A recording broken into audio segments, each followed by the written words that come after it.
Right guys, let's talk about Las Palmas and the end of Liverpool's pre-season. Of course, we will have a separate video all about Liverpool's pre-season out tomorrow, so let's just specifically focus on Las Palmas and this final warm-up game, or this final, I guess, experiment that Slot has been running in pre-season. It was really interesting to see the social media reaction, look at some of these highlights and look at the average positions in this game, because it was very different to the Sevilla game. I think the Sevilla game is probably a lot closer, at least to the shape and the feel and the iteration of what we'll see the early Liverpool version of. I'm not saying this is going to be Slot for the entire time, but of course there are these very repetitive ideas, or at least the recurrent ideas with Slot, you know, baiting the press, the control of the game, up, back, run, having the high wingers, having the wide wingers, having the inverted fullbacks, those kind of things. And then there are the slight variations that you see against a team like Las Palmas, where you've got Bradley a little bit wider, Doak kind of running things out on that wing in a different way to the way that Salah was,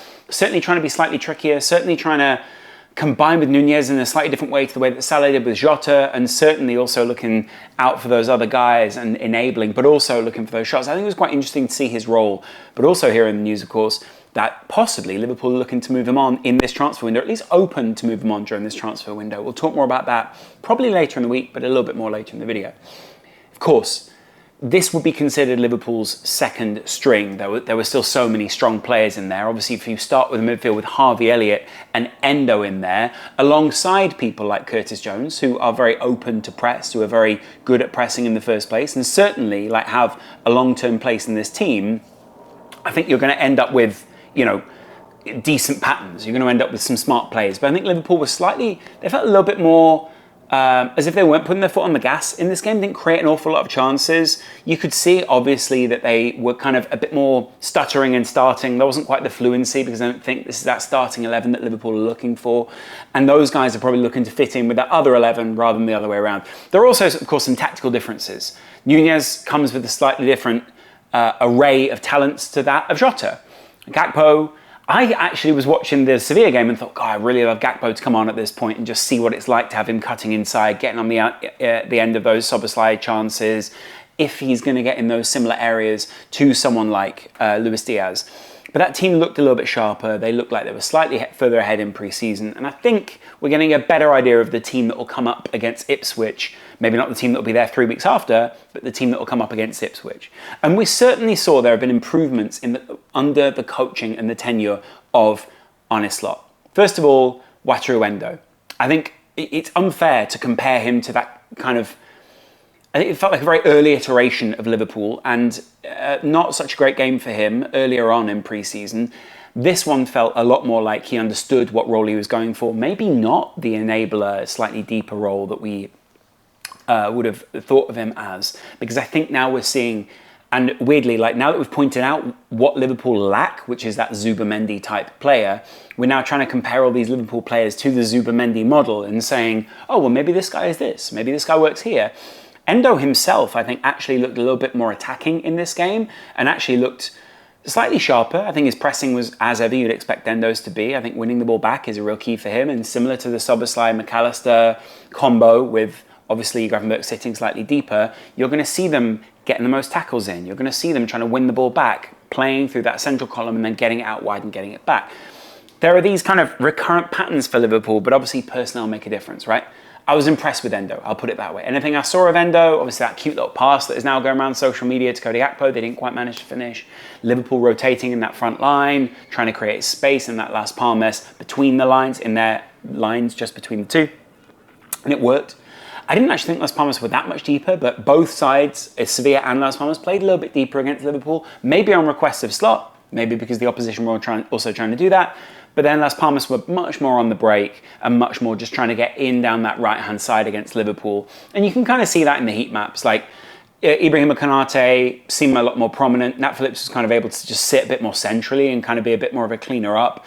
And you could see like Liverpool looked a lot less threatened by Las Palmas than they did against Sevilla, because they were pushing Bradley on as almost an auxiliary winger at points. And on the other side, obviously, Robbo, the captain today, great to see him captaining Liverpool again, being able to, again, let his foot off the gas a little bit, but still coming back and being part of that back three, almost similar to the way that Tsimikas was, And yet the role of Bradley was so different to Trent. Trent tucked in a little bit more, Bradley was a little bit wider, providing that width for Liverpool. And here's what I like about it. Like, obviously we could characterize slot fullbacks as guys who tuck in. But when you see them wide, it seems really effective. It enables the wingers to tuck in a little bit more. It enables a bit more interplay between the striker and whoever is on either side of him, be that Doak or Gakpo. And I think there were times where Núñez slightly overcooked it. We're seeing him come back, and I think Slot, and probably his previous manager in Klopp, and probably the previous manager before that, Benfica, knows there is an instinctive element to Núñez that we probably need to try to unlock in some fashion. It might not be against teams that sit this deep, and it might be a little bit more against those kind of slogging matches against big sides where there is clearly a bit more space for him to operate. I know he's more than just an instinctive player. I know that he's more than just this finisher for Liverpool. He's been great in hook-up play with people like Salah and Gakpo and Diaz.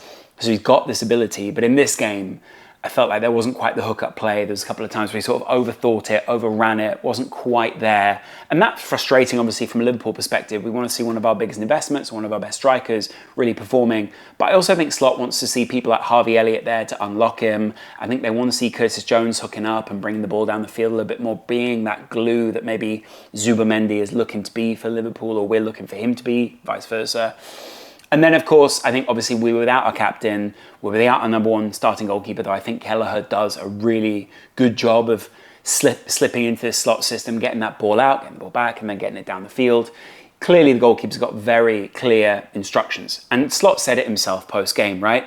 We're not perfect yet. We're not yet anywhere near what I want to achieve with this Liverpool side. It's great to hear, frankly, because it does look quite rudimentary at the moment. It does seem as if the players are really into these ideas, but are still getting used to playing these kind of movement systems, shapes, passing, triangles, those kind of things.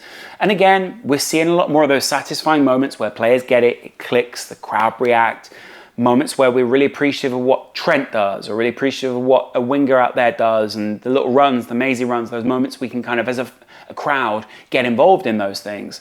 But also, it's great to see that when Liverpool do get worked out, which eventually big high-end managers will do, or a manager like Sean Dyche will come up against them and sort of go, I know how we frustrate this, then we're going to be able to adapt, because Slot is an adaptable, tactical coach who clearly sees movements in the game, sees spaces in the game, and acts on them. Put Trainioni out there to play in a very specific role so he could score his goal.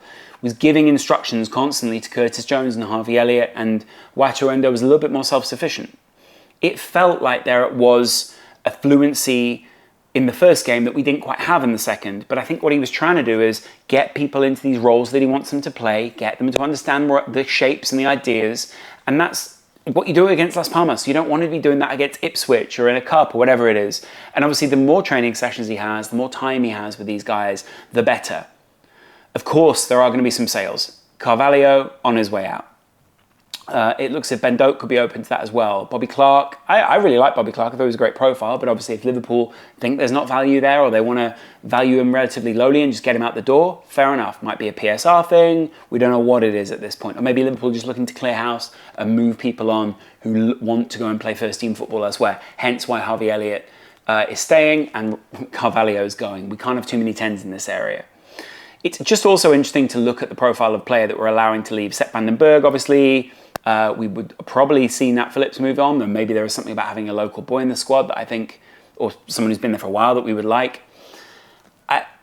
I'm interested to see who it is that we move on, and if we do bring anyone else in. I think there's going to be 2 more signings in this period, probably a centre-back or a more defensively minded player, and Zubimendi, more of a glue type, hook up, run the system type player. We're talking a Scholes-esque type player here, right? Which, frankly, excites me. Like, I'd love to see a player come in who attracts a lot more attention, is someone who needs a bit more attention at the base of midfield, like we saw Ryan Gravenberch do. I was really impressed with what Gravenberch did in that game. Obviously, slightly more rudimental in the Las Palmas game. So it's about the balance. Obviously, it's hard to read what Slot's going to do. I think we're going to be much closer to Jota being the starting striker, because I don't think Núñez is quite there. I think fitness-wise he's also not quite there.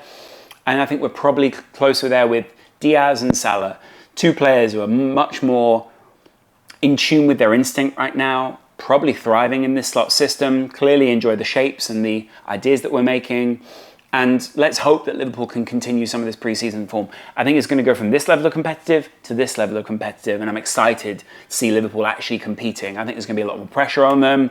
I think there's going to be a lot more intensity. I think we'll probably see Liverpool react to that, but I think we'll see the opposition react to that. And whilst you see Liverpool tucking those fullbacks in, and you see us trying to press the opposition, there are going to be moments where people get through. There are going to be moments where Van Dijk, Konate, Quansah, all these guys have to clean up. It's interesting, actually, that Konate played in the second game and Quansah played in the first. I thought Quansah, apart from his slip, was pretty good in that first game. Obviously, the slip was a bit of an oversight on his part. But there's been a few rumours, and I've spoken about it on this channel very openly. I wonder where Konate fits into this system. I wonder about his confidence, his mentality. Liverpool obviously have liked him in the past. I love him as a player. I love him as a character. I'm not questioning him. I just want to see how and where he fits in, especially with Quansah putting such a strong grip on that I want that first team role ahead of the Matips and the Gomez's. And obviously Matip's now gone and Gomez is still very much in the team, but I'll be interested to see what Slot does with him, if he does anything with him even. So it's pretty interesting to look at this preseason. I'm pretty excited after watching that game.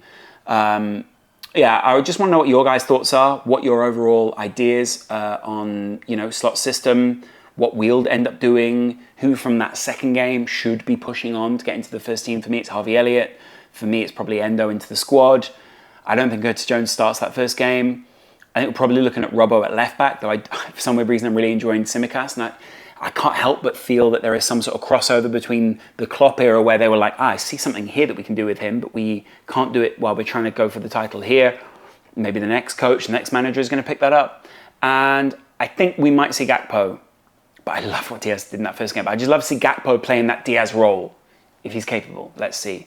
Yeah, let me know what you guys think. I'd love to know. And how different is this team going to look? Is Zubimendi arriving tomorrow? Is he arriving next Friday? Is he arriving at all? Has your confidence changed on the transfer, having seen some of these players or also some of the rumours? I think we would know by now if Liverpool weren't in for him. But who knows? Like, this new Liverpool side, this new Liverpool hierarchy, they operate very differently. Or this repeated but new Liverpool hierarchy. Anyway, appreciate you guys. Let me know in the comments below how you're feeling Sunday evening. Hope you're having a good one. Much love. Bye.